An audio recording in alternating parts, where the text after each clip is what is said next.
नमस्कार दोस्तों, स्वागत है आप सभी का। दोस्तों आज की वीडियो में हम बात करने वाले हैं समकालीन विश्व राजनीति के दूसरे अध्याय के बारे में। यानी कि हम जो 12th क्लास की सीरीज लेकर के चल रहे हैं उसका दूसरा अध्याय हमारा सत्ता के वैकल्पिक केंद्र।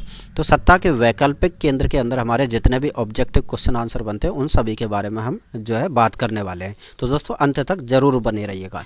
तो चलिए शुरुआत करते हैं। सबसे पहला क्वेश्चन है आपका, मार्शल योजना कब लागू की गई थी? तो ऑप्शन है यहाँ पर आपके ए है 1950, दूसरा आपका 1956, उसके बाद आपका 1960 और आपका अंत में 1948। तो मार्शल योजना है वो 1948 में लागू की गई थी। दूसरा क्वेश्चन है हमारा, यूरोपीय परिषद का गठन कब किया गया था? तो यूरोपीय परिषद के गठन की बात करें, ऑप्शन आपके 1948, दूसरा आपका 1949, उसके बाद 1950 और उसके बाद 1951। तो यहाँ पर यूरोपीय परिषद का गठन है वो आपके 1949 में किया गया था। तीसरे क्वेश्चन की तरफ बढ़ते हैं। तीसरा क्वेश्चन है हमारा, यूरोपियन इकोनॉमिक कम्युनिटी यानी कि यूरोपीय आर्थिक समुदाय का गठन कब किया गया था? काफ़ी ज़्यादा महत्वपूर्ण है, ये कई बार पूछा गया है।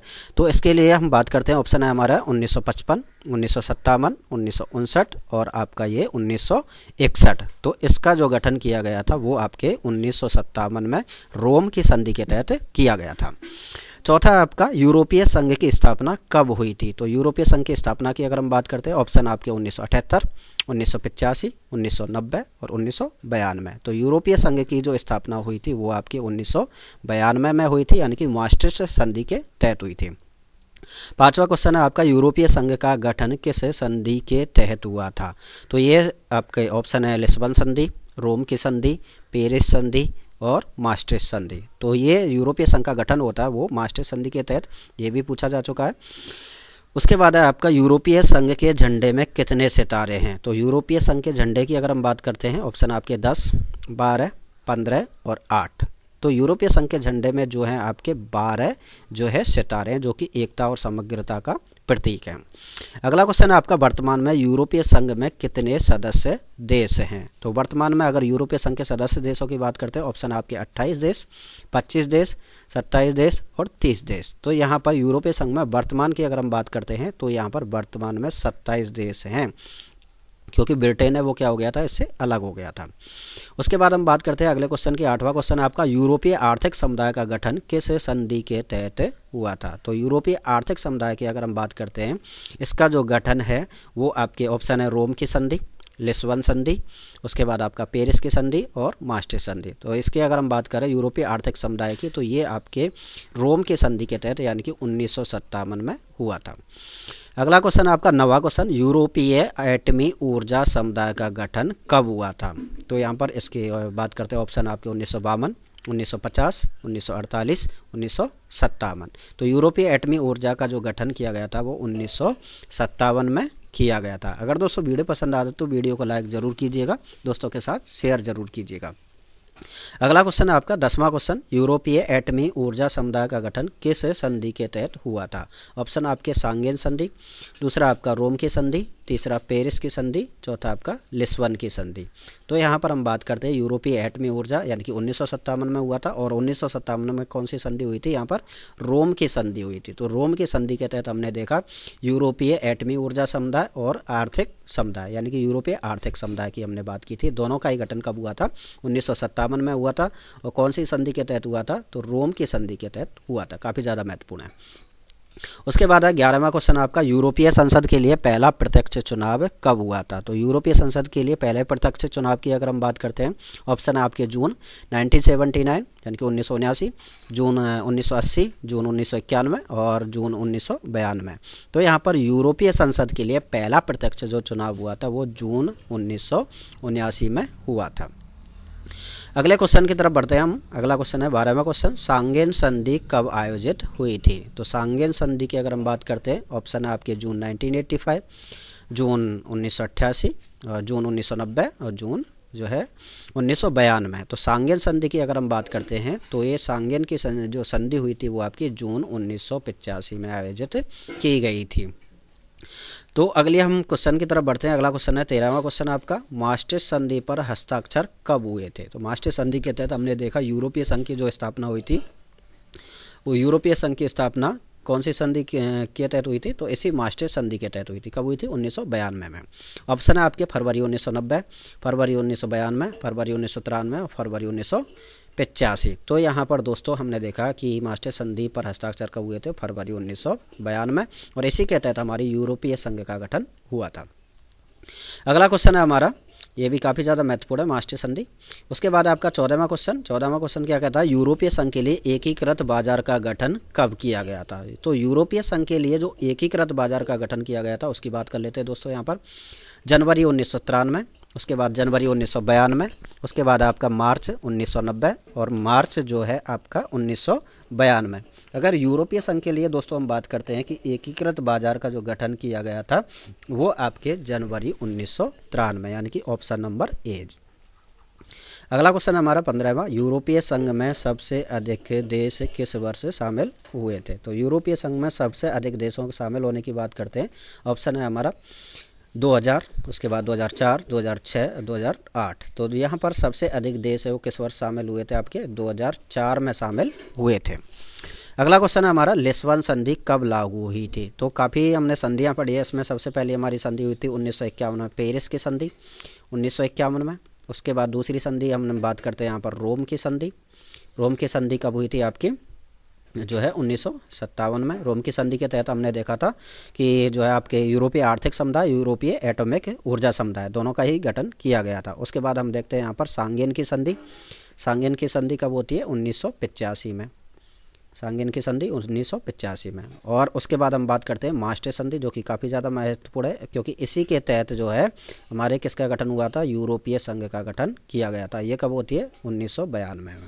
और उसके बाद हम देखते हैं कौन सी संधि? लिस्बन की संधि।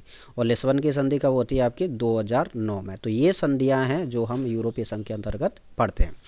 तो चलिए यहाँ पर देखते हैं लिस्बन संधि है वो कब आयोजित हुई थी? तो 2004, 2006, 2009 और 2011। तो लिस्बन की संधि हमने अभी देखा कब हुई थी? 2009 में हुई थी।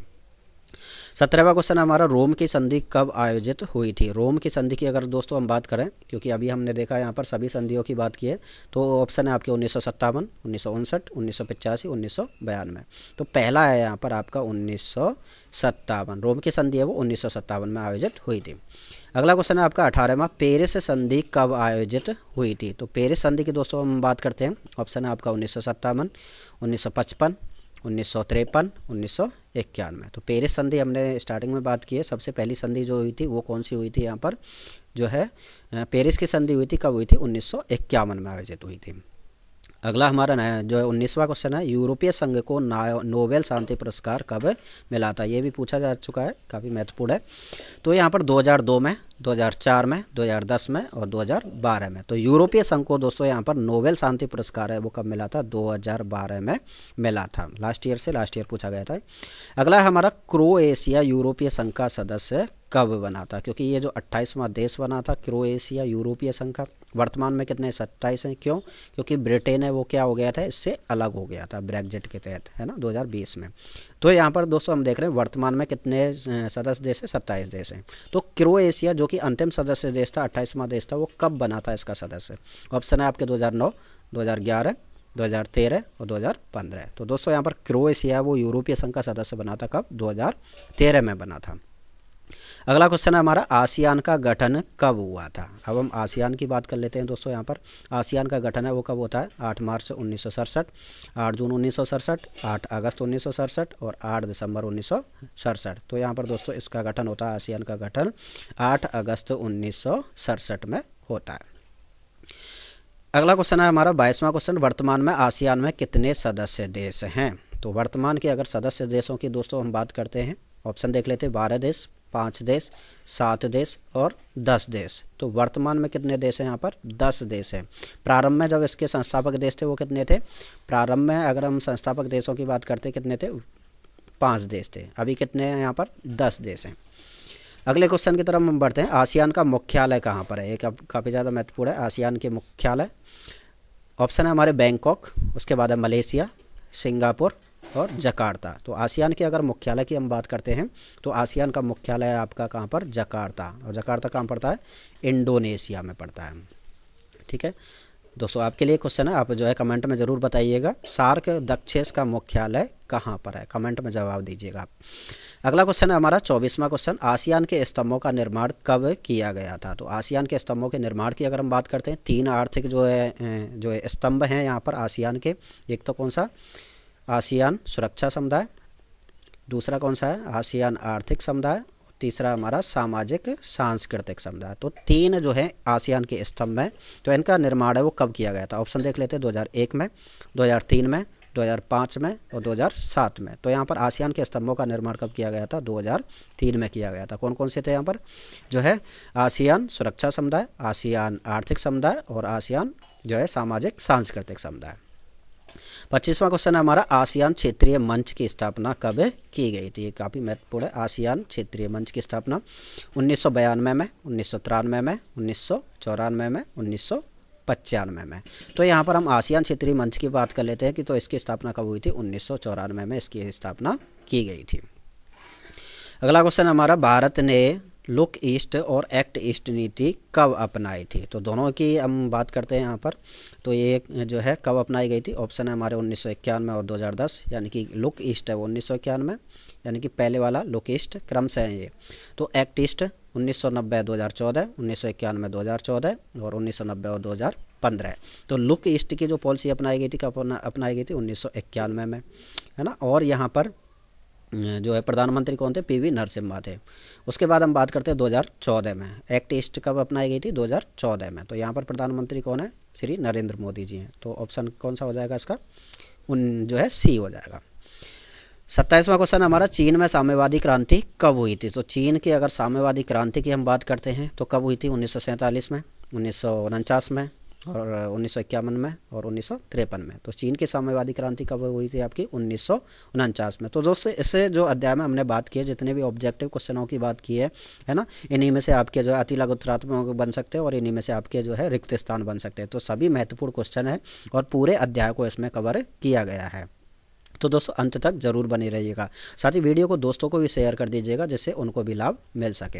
अगला क्वेश्चन है हमारा 28वां क्वेश्चन, चीन में साम्यवादी क्रांति किसके नेतृत्व में हुई थी। तो साम्यवादी क्रांति हुई कब है, 1949 में, और किसके नेतृत्व में हुई है वो भी बात कर लेते हैं। तो यहाँ पर आपके पहले नेता हैं चाउ एन लाई, उसके बाद आपके डेंग स्याओपिंग और उसके बाद है शी जिनपिंग और उसके बाद है जो है माओ। तो चीन की साम्यवादी क्रांति किसके नेतृत्व में हुई थी दोस्तों, ये आपकी हुई थी माओ के नेतृत्व में। आपको बखूबी पता होगा 1949 में कब हुई थी, 1949 में किसके नेतृत्व में, माओ के नेतृत्व में। डेंग स्याओपिंग के बारे में हमने पढ़ा था कि ये जो है 1978 में, 1978 में यहाँ पर कौन सी पॉलिसी है, यहाँ पर खुले द्वार की नीति। कौन सी, खुले द्वार की नीति, यानी कि ओपन जो है डोर पॉलिसी, मुक्त द्वार की नीति जिसे हम कहते हैं। उसके बाद है ये भी काफ़ी ज़्यादा महत्वपूर्ण है। उसके बाद है आपका 29वां है खुले द्वार की नीति। देखो यहाँ पर आ गया खुले द्वार की नीति, यानी कि ओपन डोर पॉलिसी, यानी कि मुक्त द्वार की नीति है वो किस देश के द्वारा अपनाई गई थी। तो अभी हमने दोस्तों ऊपर बात की है, ऑप्शन देख लेते हैं यहाँ पर, भारत, उसके बाद है अमेरिका, उसके बाद है रूस और उसके बाद है चीन। तो जाहिर सी बात है कौन सा हो गया, चीन हो गया आपका।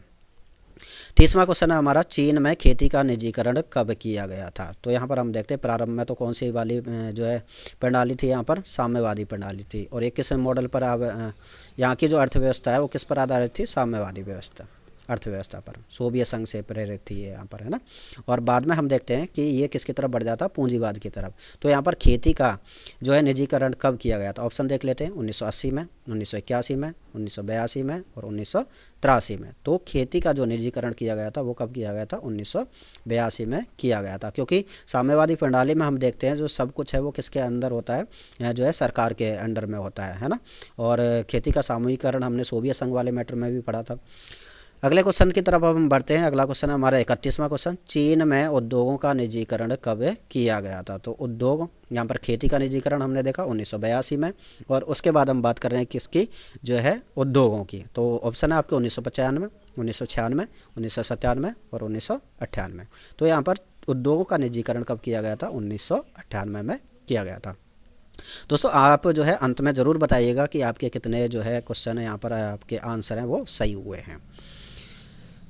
अगला क्वेश्चन है हमारा 32वां क्वेश्चन, चीन में मुक्त द्वार की नीति किस वर्ष अपनाई गई थी। तो अभी हमने ऊपर बात की है, यहाँ पर किसके द्वारा अपनाई गई थी, देंग स्याओपेंग के द्वारा। किसके द्वारा, देंग स्याओपेंग के द्वारा अपनाई गई थी। कौन सी पॉलिसी, मुक्त द्वार की नीति, जिसे हम ओपन डोर पॉलिसी के नाम से भी जानते हैं।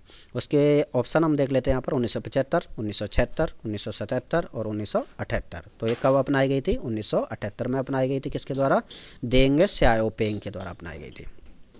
33वां क्वेश्चन है हमारा, चीन विश्व व्यापार संगठन में शामिल किस वर्ष हुआ था। तो चीन जो है विश्व व्यापार संगठन में यानी कि WTO में शामिल, और WTO का गठन कब होता है, 1 जनवरी 1995 को होता है। कब होता है, 1 जनवरी 1995। किसका उत्तराधिकारी था ये था आपका गेट का, GATT, गेट का उत्तराधिकारी था।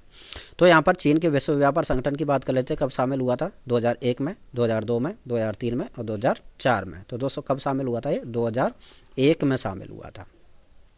34वां क्वेश्चन है हमारा, भारत चीन के मध्य युद्ध कब हुआ था। तो एक यहाँ पर हम देख लेते हैं कि भारत और चीन के मध्य एकमात्र युद्ध हुआ था, जो कि कब हुआ था।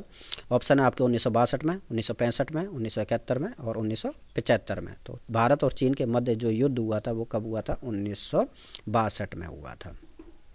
अगला क्वेश्चन है हमारा 35वां क्वेश्चन, तिब्बत के धर्म गुरु दलाई लामा ने भारत की शरण कब ली थी। तो हमने देखा धर्म गुरु दलाई लामा थे, जिसको एक कारण भी माना गया था भारत और चीन के मध्य युद्ध का। तो यहाँ पर देख लेते हैं वो कब आए थे, 1955 में, 1959 में, 1962 में, 1965 में। तो कब ली थी उन्होंने शरण, 1959 में जो है भारत की शरण ली थी। किसने, तिब्बत के धर्म गुरु दलाई लामा ने। 36वां क्वेश्चन की तरफ हम बढ़ते हैं, जापान आर्थिक सहयोग तथा विकास संगठन यानी कि OECD का सदस्य कब बना था।